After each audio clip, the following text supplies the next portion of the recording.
Alors bonjour à tous, aujourd'hui le but ça va être de vous montrer comment faire des rendus réalistes depuis un fichier SketchUp. Donc pour ça on va utiliser un logiciel totalement gratuit et qui est Twinmotion. Et donc ça va nous permettre d'avoir des rendus comme ça en vidéo ou bien comme ça ou comme ça en photo. Donc pour ça je vais vous montrer comment on télécharge le logiciel et ensuite comment est-ce qu'on utilise les outils de base. Donc on se retrouve tout de suite sur le logiciel. Alors pour commencer ce petit tutoriel sur Twinmotion, on va voir comment télécharger le logiciel. Du coup pour ça on va aller donc dans le Epic Game Launcher, donc vous allez télécharger le lanceur d'Epic Games, et donc une fois que vous l'avez installé, vous allez l'ouvrir, et là on va aller dans l'onglet Unreal Engine, et on va pouvoir accéder à Twinmotion. Du coup là il faut, vous avez plusieurs versions, donc version 2023, 2024, 2025. Il y a assez peu de différence entre les différentes versions. Là on va faire sur la version 2023, mais si on est sur la version 2024, c'est exactement la même. Et ensuite on va pouvoir le lancer. Alors maintenant que le logiciel est installé, on va pouvoir commencer à l'utiliser. Donc juste avant, pour commencer, je vais mettre des timecodes pour chacune des parties de la vidéo. Donc vous pouvez aller scroller directement dans la partie qui vous intéresse. Donc pour commencer, alors lorsqu'on arrive sur cette face, on va faire nouvelle scène. Okay, donc lorsqu'on a créé une nouvelle scène, on arrive sur cette interface là. Donc on voit qu'il y a plusieurs choses, donc il y a plusieurs bandeaux et on a un affichage central. Du coup, alors les différents bandeaux, on va avoir tout d'abord à gauche la librairie, donc qui est composée des matériaux, donc c'est à partir de là qu'on va pouvoir changer toutes les textures, etc. Ensuite la végétation, donc qui va nous permettre d'ajouter des arbres, de l'herbe ou différentes choses. Les objets, donc que ce soit objets, Megascan, Sketchfab, tout ça, ça va nous permettre d'importer des objets qui sont déjà dans un catalogue, un peu comme le 3D Warehouse sur SketchUp. La gestion des lumières, de l'environnement, donc il y a pas mal de choses. Donc en fait ça va regrouper toutes les choses donc vraiment visuelles, que l'on va pouvoir vraiment importer dans notre modèle. Ensuite on va avoir un deuxième bandeau important, donc là qui va être plutôt pour gérer l'ambiance. Du coup on peut y régler par exemple l'heure de la journée, donc pour modifier en fait l'environnement, donc le soleil, donc on va pouvoir modifier l'exposition, changer des paramètres de caméra, donc être plus ou moins éloigné de notre sujet. On va pouvoir aussi gérer tout ce qui est pluie, neige si on a envie d'en mettre, il y a pas mal de possibilités. Et aussi donc on va pouvoir afficher ou non certaines parties. Donc imaginons que l'on veuille enlever en fait notre base de départ ou le fichier qu'on a importé, ben on peut le faire via ça. Après, on va voir donc ce petit bandeau qui va nous permettre d'importer directement un modèle. Donc par exemple SketchUp, il prend en compte tous les modèles SketchUp, les modèles 3D, donc on peut lui importer vraiment beaucoup de différents modèles. Là, celui-là, on va pas trop s'en servir, donc ça va être les matériaux, mais les matériaux s'importent depuis là. Là, Media, donc ça va nous permettre de faire des rendus. On verra aussi comment s'en servir. Et puis l'interface principale, donc là c'est directement la vision. Et donc au niveau de la navigation, il y a plusieurs choses à connaître. Donc on peut voir ici toutes les manières de naviguer. Donc tout d'abord, lorsqu'on clique à gauche de la souris, donc on va orbiter autour d'un point. Du coup, en fait, on va orbiter autour du point qu'on a cliqué, enfin, avec lequel on a cliqué sur la souris.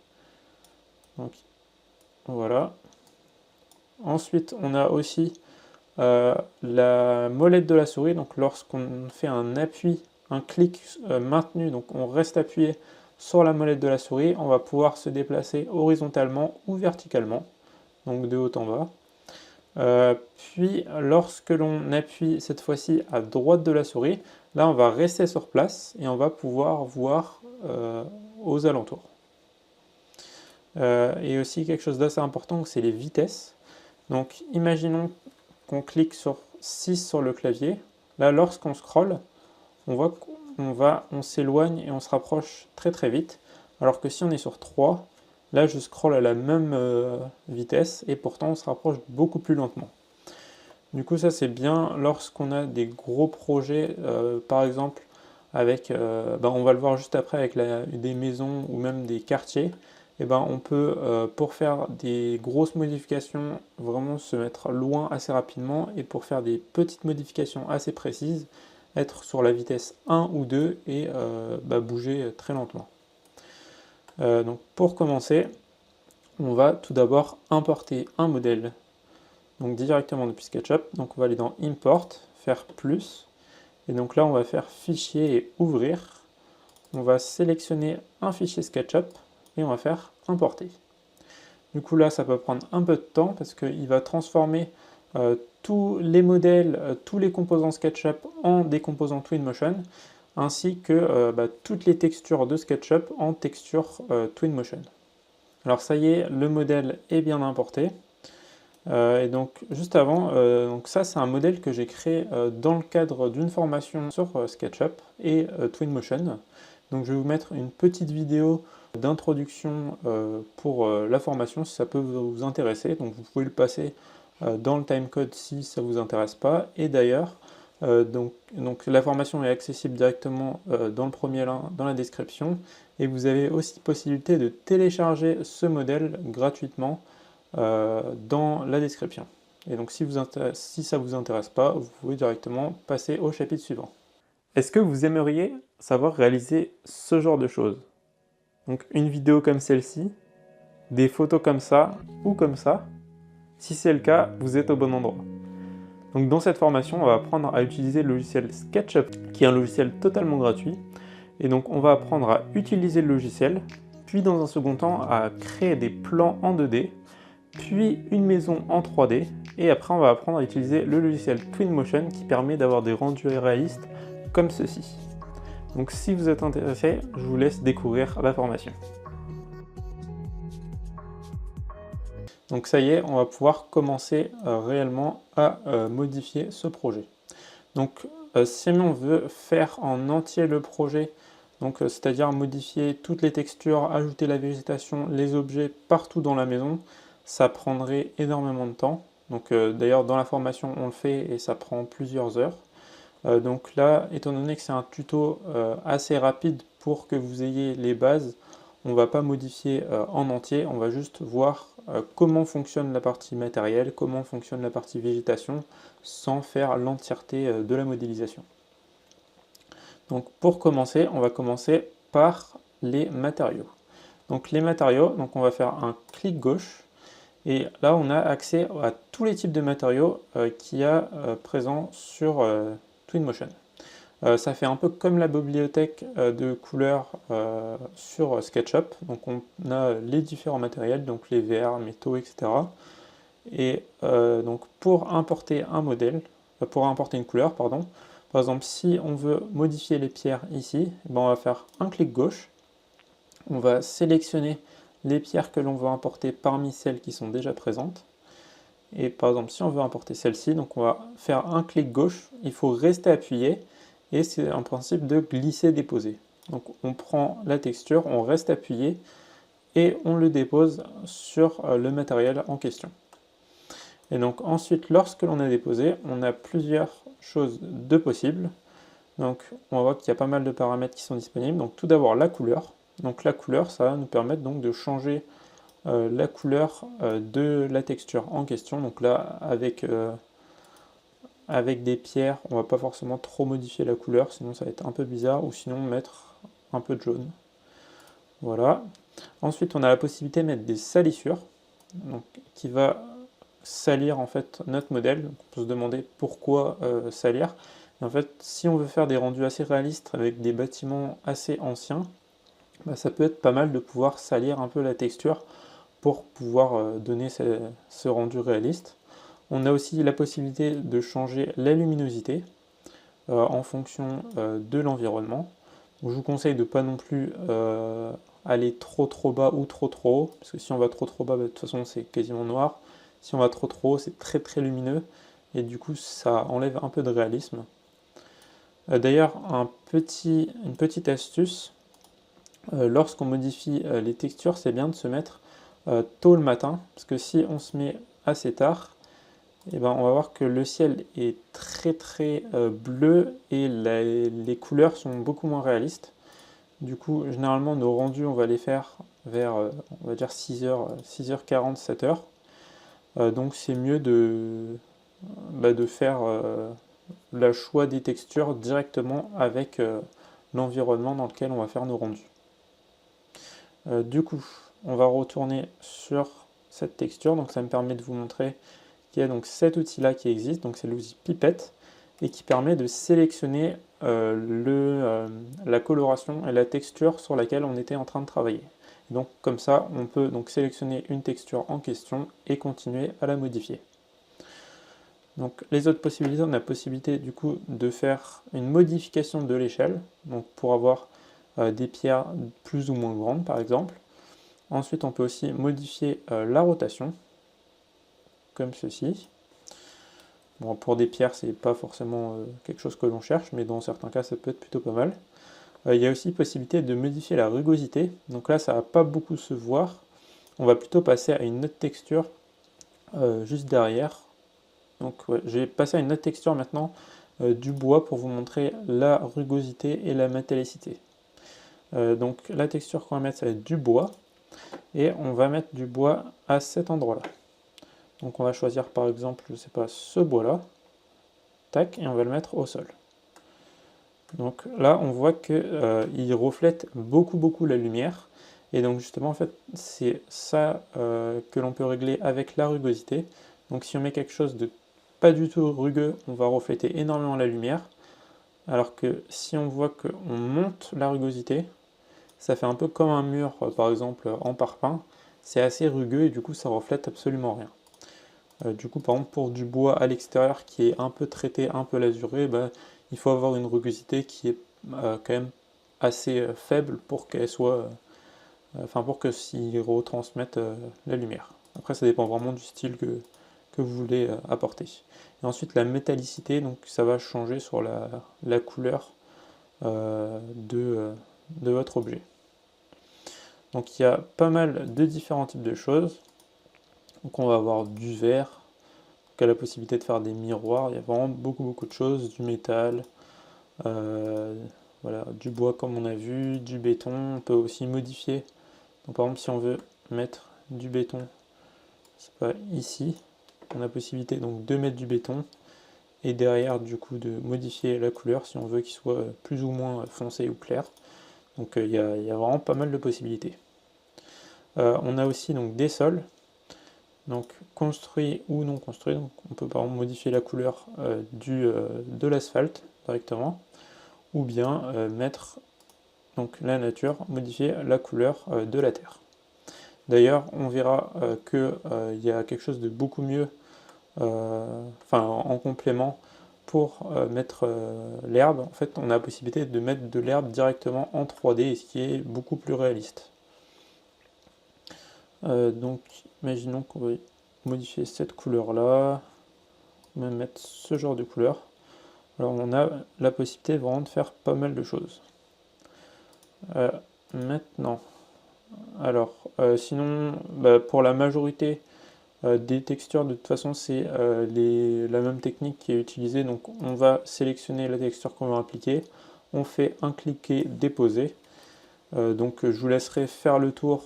Le but c'est pas de vous expliquer en détail quel type de texture il y a de possible, mais du coup je vous laisserai faire le tour. On va juste parler de 2 ou 3 textures qui sont un peu différentes.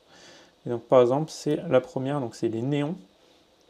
On a la possibilité du coup de faire appliquer donc des néons, et ce qui nous permet d'avoir des lumières qui vont éclairer d'une forme vraiment particulière. Et on peut aussi changer cette couleur. Donc, ce qui peut être vraiment bien, imaginons que vous ayez des phares de voiture ou ce genre de choses, ça va avoir un rendu plutôt réaliste. On a aussi donc les vidéos qui sont plutôt pas mal. Et donc cette fois-ci, on va passer à l'intérieur. Et donc c'est le même principe, un glisser-déposer et sur une télé, et ce qui nous permet d'avoir une vidéo qui défile. Donc si jamais vous faites des rendus vidéo, ça va à nouveau augmenter le réalisme, le fait d'avoir quelque chose qui défile et pas juste seulement une image fixe. Donc après, si on a une dernière chose un peu atypique, c'est l'eau. Et donc on va aller là-dedans, on va faire à nouveau un cliquer déposer. Alors là on voit que l'eau elle est d'une couleur un peu particulière et elle est très très sombre. Et dans ce cas, en fait, on va augmenter la profondeur, qui va nous permettre d'avoir une eau beaucoup plus turquoise et qui ressemble vraiment à une eau de piscine. Après, on peut aussi en avoir pour la mer, les lacs, il y a pas mal de possibilités. Sinon, après, il n'y a pas forcément, c'est vraiment le même principe à chaque fois pour les différents matériaux. Donc je vous laisse vraiment par vous-même faire le tour. Vous avez de toute façon la possibilité de télécharger ce fichier, donc comme je l'ai dit dans la description, pour vous entraîner. Et puis je vous laisse vous entraîner comme ça. Juste une dernière petite précision sur la partie matériaux. Il faut savoir qu'il faut faire très attention sur SketchUp à déjà délimiter le type de matériaux que l'on veut mettre aux différents endroits. Je m'explique. Par exemple, si on dit sur SketchUp que on met ce mur-là de couleur blanche, celui-là, celui-là, et bien derrière, sur Twinmotion, on n'a pas la possibilité de séparer. Donc par exemple, si on vient, qu'on met un effet sur ce mur-là, et ben il va apparaître aussi. Là, c'est pas très très clair.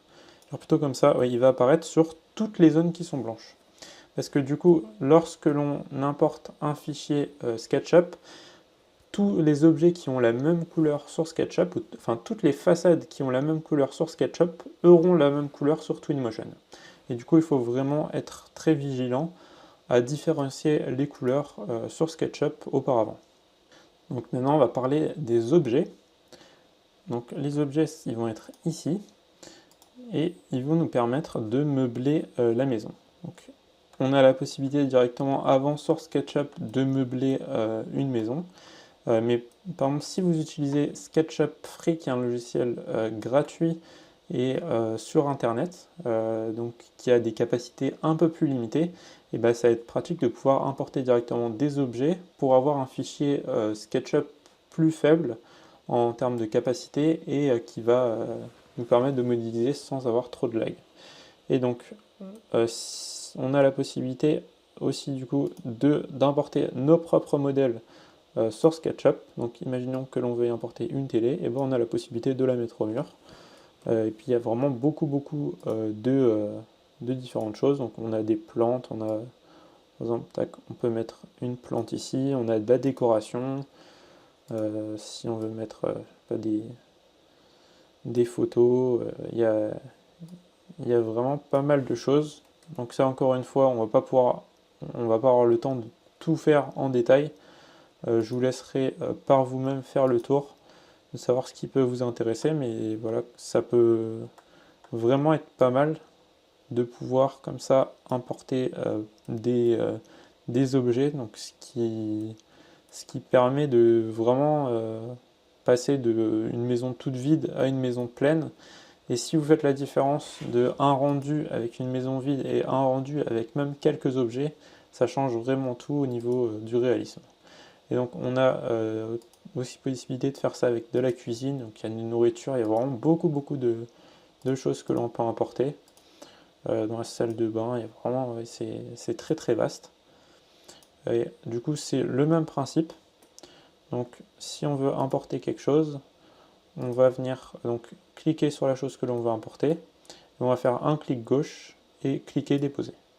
Maintenant, du coup ça c'est un objet directement sur le logiciel. Si on veut le bouger, on va venir sur le point central et on peut le déplacer à un autre endroit.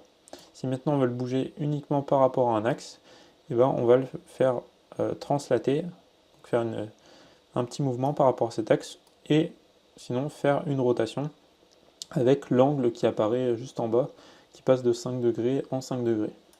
Et on a aussi la possibilité de modifier sa taille ou de faire pivoter dans tous les angles. Et donc pour ça, on va appuyer sur Shift. Donc un appui sur Shift nous permet de le faire basculer dans tous les angles. Et un deuxième appui sur Shift nous permet là de venir modifier la taille d'un objet. Donc on peut l'étendre, le réduire dans un peu tous les sens. Et si jamais du coup on appuie sur un axe, donc on modifie la taille par rapport à un axe, si on appuie sur le point central, et ben on modifie ou on augmente de manière proportionnelle à tous les axes. On revient juste en arrière. Donc ouais, il y a des choses concernant le salon, la cuisine, salle de bain, les chambres, il y a vraiment encore une fois beaucoup de choses, des accessoires. Et d'ailleurs, ouais, quelque chose d'assez intéressant, c'est que certains, on va voir qu'il y a des petites flèches, et dans ce cas-là, si vous voulez les importer, donc si on fait cliquer importer, là cette fois-ci ça marche pas, et donc il va falloir appuyer sur la petite flèche donc pour télécharger le modèle, parce que du coup c'est des modèles qui ne sont pas déjà téléchargés dans le logiciel, et donc il faudra absolument que l'on pense à appuyer dessus. Donc on revient derrière. Donc dans la partie objet, donc je vais en profiter d'avoir le feu pour vous montrer ça. On a aussi possibilité d'ajouter des particules. Et donc là, ça va nous permettre d'ajouter par exemple du feu. Et lorsqu'on fait un rendu en vidéo, ça va nous permettre d'avoir le feu. Bon, en l'occurrence, on ne met pas ça dans une maison, mais on peut faire ça dehors et c'est plutôt pas mal. On a aussi la possibilité du coup d'ajouter par exemple du brouillard. Tac. Donc c'est plutôt pas mal aussi pour les rendus. On peut même mettre des jets d'eau ou différentes choses. Des chutes d'eau même. Donc c'est vraiment très complet. Dans cette partie-là, on a aussi la possibilité d'ajouter donc des primitives, donc c'est directement des cubes, des cylindres, etc. Alors ça c'est rarement utile. C'est pas quelque chose on va avoir souvent besoin. La seule chose pour laquelle on pourra en avoir besoin, c'est pour ajouter par exemple, si on veut faire un lac, qu'on a créé un trou et qu'on a oublié dans SketchUp d'ajouter directement une partie. Mais c'est beaucoup plus compliqué du coup à modéliser. Ou sinon, imaginons que vous vouliez ajouter un ballon de foot, bon, vous pouvez vous permettre de le faire via cette partie. Du coup, on a de l'eau, mais on a déjà vu comment le gérer. Après, il y a la même chose donc avec des villes. Donc c'est le même principe là. On va avoir des objets, mais c'est des objets directement qui viennent des villes. Du coup, c'est des objets qu'on trouve dans l'espace public. Et sinon, ouais, on a la possibilité aussi d'ajouter des choses qui sont sur la route, donc par exemple des traits, etc. En l'occurrence, sur notre modèle, là, on n'a pas besoin de ce genre de détails. Donc, on va maintenant passer... on reste dans la catégorie objet. On va juste voir qu'il y a d'autres types d'objets qui sont téléchargeables, donc dans Megascan, dans Sketchfab et dans Adobe Substance. Et cette fois-ci, ça va être des objets qui sont pas proprement internes au logiciel, mais qui ont été faits par d'autres personnes. Donc par exemple, lorsqu'on va dans Megafab, on a des ressources en 3D, et on peut vraiment importer tout type de choses, c'est vraiment très complet. Et du coup, on peut se servir de l'onglet recherche. Donc imaginons que l'on veuille importer une voiture, je ne sais pas si on veut mettre une Tesla, on va faire Tesla, et là on va voir tous les modèles qui sont présents dans cet onglet-là, et on va pouvoir donc le télécharger et ensuite l'importer dans notre modèle. Et ce qui permet vraiment, notamment si on veut ajouter des voitures, c'est plutôt pratique parce que le nombre de voitures dans véhicule est très limité. Alors maintenant, on va voir comment ajouter donc des gens ou des voitures sur le logiciel. Donc dans un premier temps, si on veut ajouter des gens ou des voitures qui ne bougent pas, on va aller donc soit dans véhicule, par exemple, on fait le même principe, donc un clic et déposer. Et donc là, on a la possibilité d'ajouter une voiture qui est fixe, ou bien pour des gens, on va aller dans personnages, et là, on va aller donc importer des humains, et on peut changer, par exemple, on peut faire en sorte qu'ils discutent, type de conversation, des activités, ouais, pas mal de choses disponibles. mais c'est des gens qui restent à un endroit fixe, même s'ils peuvent bouger, ils bougent de quelques mètres seulement, mais ils ne peuvent pas marcher. Et donc si on veut ajouter des humains donc animés qui, eux, marchent, ou bien des voitures qui sont animées, dans ce cas-là, on va aller dans Peupler, on va aller dans Chemin, et là, on va sélectionner donc soit personnage, donc tac, on va pouvoir dessiner un chemin. Une fois qu'on a dessiné le chemin, on va pouvoir régler donc la densité de personnes et mettre par exemple des personnes plutôt habillées en bureau, en voyage, etc.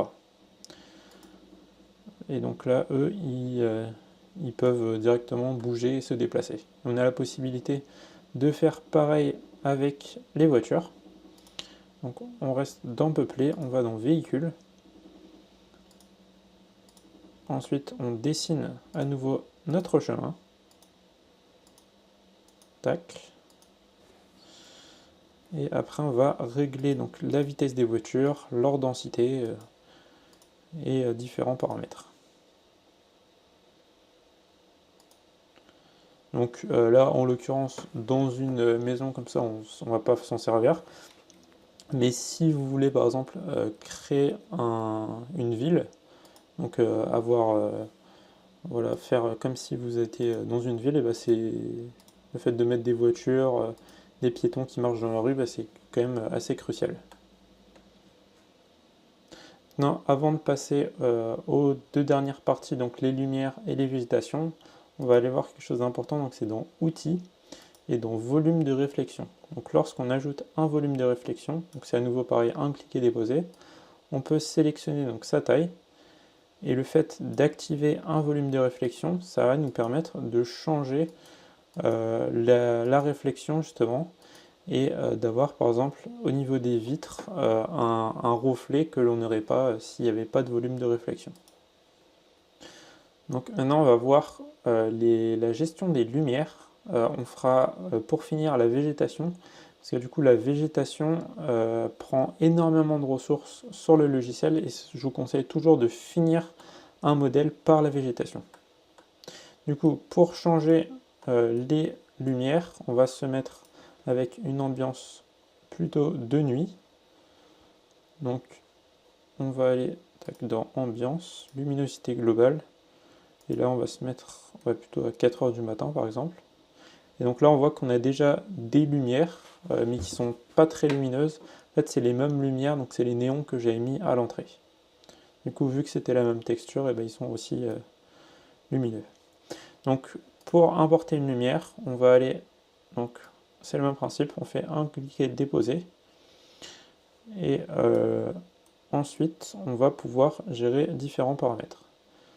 Donc si on veut le mettre par exemple à peu près à l'endroit où est la lumière, on va pouvoir donc gérer tout d'abord l'intensité, ensuite l'atténuation, donc ça veut dire est-ce que la lumière va éclairer loin ou seulement très très proche de notre sujet, et aussi la température de couleur. Donc si on veut avoir une lumière plutôt blanche ou qui est jaune, et quelque chose de très important, c'est les ombres. Parce que du coup, si on se met à l'extérieur, donc attendez, je vais me mettre plutôt dehors pour vous montrer un peu le fonctionnement. Tac, je vais mettre en haut. Alors où est-ce que je l'ai mise? Ok, elle est juste là. Donc là on a la lumière qui est au niveau du billard. Et si on se met en dessous et qu'on augmente l'atténuation, et ben on voit qu'on a la visibilité. Donc c'est comme si elle éclairait partout alors que pourtant il y a des murs. Et donc dans ce cas, lorsqu'on active les ombres, et ben là ça va plus éclairer au travers des murs. Ça s'arrêtera à toutes les surfaces qui ne sont pas complètes, donc en dehors des... la seule chose qui va faire passer la lumière, ça sera les fenêtres. Du coup, je vous invite vraiment à laisser activer les ombres. Donc ensuite, là, on va pouvoir la placer à peu près à l'endroit de notre lumière. Et donc, si on veut les mettre, donc par exemple 3 lumières, on va faire CTRL-C. tac, on fait copier, CTRL V, on refait la même chose, et voilà. On a aussi donc d'autres types de lumière. Là, c'est une lumière omnidirectionnelle. C'est ce qui est le plus facile à gérer, je dirais. Mais sinon, on a aussi donc des lumières directionnelles. Et donc, par exemple, qui vont éclairer vers le bas. Donc, on va pouvoir régler donc à nouveau l'atténuation. Donc, est-ce qu'on veut éclairer loin ou seulement proche, un angle de cône, et aussi l'intensité lumineuse, la couleur lumineuse, enfin la couleur, c'est vraiment le même principe, et est-ce qu'on veut qu'il y ait de l'ombre. Donc ces lumières là, elles sont assez compliquées à gérer. Donc si on veut la mettre dans l'autre sens, on va faire un appui sur Shift, et on peut l'orienter donc un peu dans toutes les directions. Mais du coup, ouais, c'est vraiment, je dirais, très complexe à maîtriser la luminosité. Donc je vous conseille à l'intérieur de garder principalement des lumières omnidirectionnelles, c'est ce qui permet d'avoir un rendu le plus réaliste. Et ensuite à l'extérieur, là où on peut se permettre d'avoir des lumières qui sont plutôt vers le bas. On a aussi des lumières d'ambiance, donc ça, on peut par exemple les mettre donc, comme ça à l'intérieur, et on va éclairer en fait tout un espace. Et il faut absolument, c'est pareil, activer les ombres, et ça nous permet d'éclairer une assez grande zone. Il faut bien la mettre à partir du plafond. Et donc pour finir la modélisation, on va passer donc à la végétation. Et donc lorsqu'on va dans végétation, on va avoir pas mal de possibilités. Donc on va pouvoir ajouter des arbres, de l'herbe, des fleurs, etc. Donc par exemple, si on veut ajouter un arbre, c'est le même principe. Donc on va faire un cliquer déposer. On choisit l'emplacement de l'arbre, et là on va pouvoir modifier donc sa taille, et donc on va voir le pourcentage de l'âge de l'arbre, et on peut aussi modifier la saison, donc pour avoir des feuilles ou non.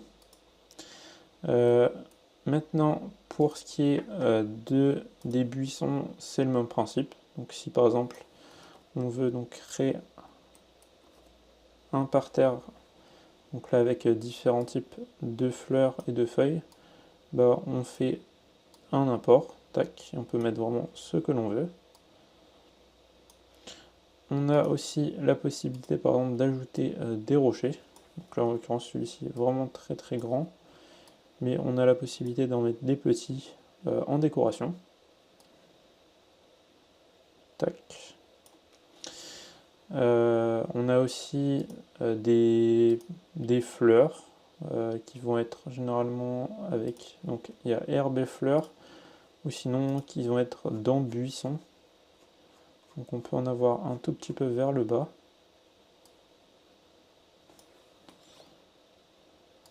Tac, donc comme ceci. Et du coup, ce qui va vraiment nous intéresser dans cette partie-là, ça va être surtout herbe et fleurs. Et donc ça va être comment avoir donc de l'herbe en fait en 3D. Et donc pour ça, donc cette fois-ci c'est pas du tout le même principe, parce que si on prend longue grâce, on vient le mettre, et ben on voit que ça le met seulement sur une toute petite partie. Et donc on va pas s'amuser à mettre plein de fois longue grâce, ça serait très très long. Et dans ce cas, on va aller donc dans l'outil peupler, on va aller dans feuillage, puis peindre, et là on va sélectionner donc le type d'herbe, on va faire un glisser-déposer. Maintenant on va venir donc cliquer dessus pour modifier donc la densité. Donc ça va nous permettre d'avoir une herbe plus dense, et on peut aussi diminuer sa taille. Et on vient sur outils pinceau, et donc là on voit qu'on a un diamètre, et donc si on fait un clic gauche, et ben ça va importer de l'herbe sur tout le diamètre sélectionné. Et donc là on peut éparpiller, et on voit au sol qu'il y a de l'herbe un peu partout en 3D. D'ailleurs si on s'éloigne, on voit qu'elle disparaît petit à petit, donc ça c'est dans les préférences. Vous pouvez modifier ce paramètre là, Mais du coup, si vous mettez une vision de l'herbe assez loin, ça nécessitera beaucoup plus de capacité au niveau de votre ordinateur. Du coup là, on a la possibilité vraiment d'ajouter tout l'herbe que l'on veut. Et lorsqu'on se rapproche de la route, on peut diminuer le diamètre pour avoir quelque chose de plus précis et pas trop déborder sur la route. Si on déborde, on a la possibilité d'enlever, par exemple en réduisant le diamètre, et donc d'effacer une partie, enfin d'enlever une partie de l'herbe que l'on a mis. On a aussi donc la possibilité en fait de faire ça à grande échelle avec des arbres, etc. Donc je vais vous montrer rapidement. Si on veut par exemple importer de l'herbe, des arbres, etc. en même temps, tac, et bien dans ce cas-là, on va faire donc un gros diamètre avec plusieurs différents types d'arbres. On va faire un import, et là on va créer une mini forêt en fait. On va avoir plein d'arbres qui vont apparaître d'un coup. Tac. Et ce qui va nous permettre d'être dans un environnement beaucoup plus réaliste. Par contre, le problème lorsque l'on fait ça, c'est que du coup ça va nécessiter énormément de capacité au niveau de l'ordinateur. Et du coup, si on veut l'enlever pour faire d'autres modifications avant de faire nos rendus, dans ce cas-là, on va cliquer dessus. Et là, dans végétation peinte, on va du coup désafficher, et ce qui va nous permettre d'avoir quelque chose d'un peu plus fluide. Et donc pour finir, pour faire directement nos rendus, on va se rendre dans Média, et là on a plusieurs possibilités. Donc on va voir principalement comment faire des photos et des vidéos. Donc premièrement, pour faire des photos, on va sélectionner en fait un angle de vue, et on va faire plus pour prendre une photo de cette zone. On peut aussi modifier par exemple l'horaire à laquelle on veut prendre la photo, l'exposition. On peut aussi modifier la focale de la caméra pour être plus ou moins loin, mettre des effets de profondeur de champ pour pouvoir avoir du flou d'arrière-plan. Après ça, c'est pas forcément quelque chose que je vous conseille, parce que du coup vous pouvez faire des rendus qui sont un peu flous, mais il y a vraiment pas mal de différentes possibilités. Et donc après vous pouvez faire pas mal de différents points de vue. Tac, donc que ce soit à l'intérieur ou à l'extérieur.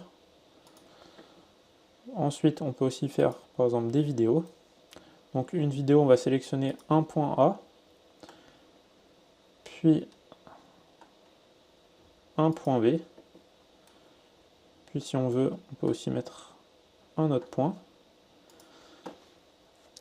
Et donc là, on peut voir directement comment est-ce qu'on se déplace dans la vidéo. Donc comment est-ce qu'on passe du point A au point B. Et on peut faire une rapide prévisualisation de la vidéo.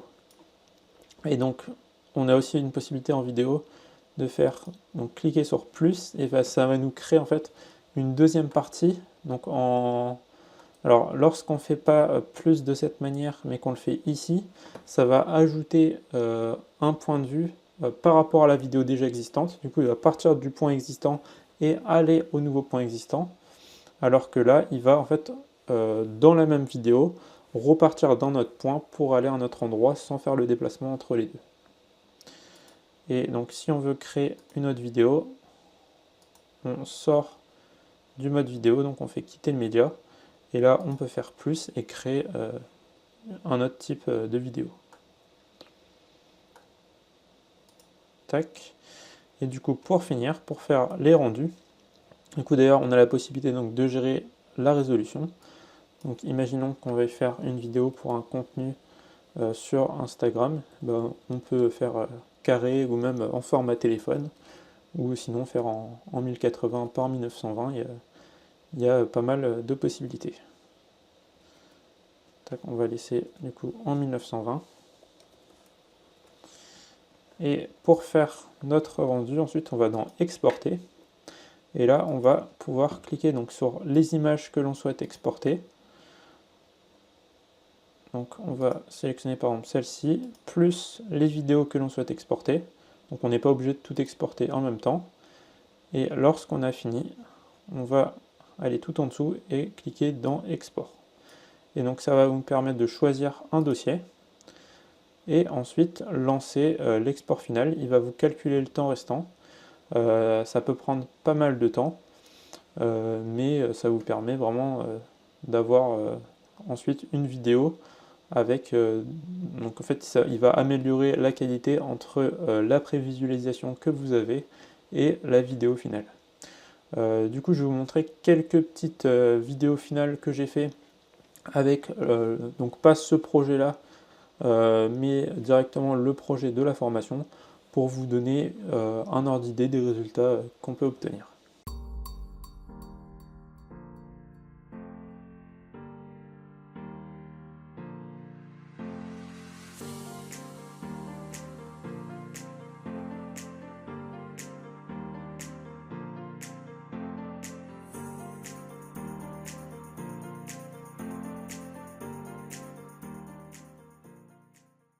Donc j'espère que la vidéo vous aura plu. Si c'est le cas, n'hésitez pas à vous abonner et puis on se retrouve pour une prochaine vidéo.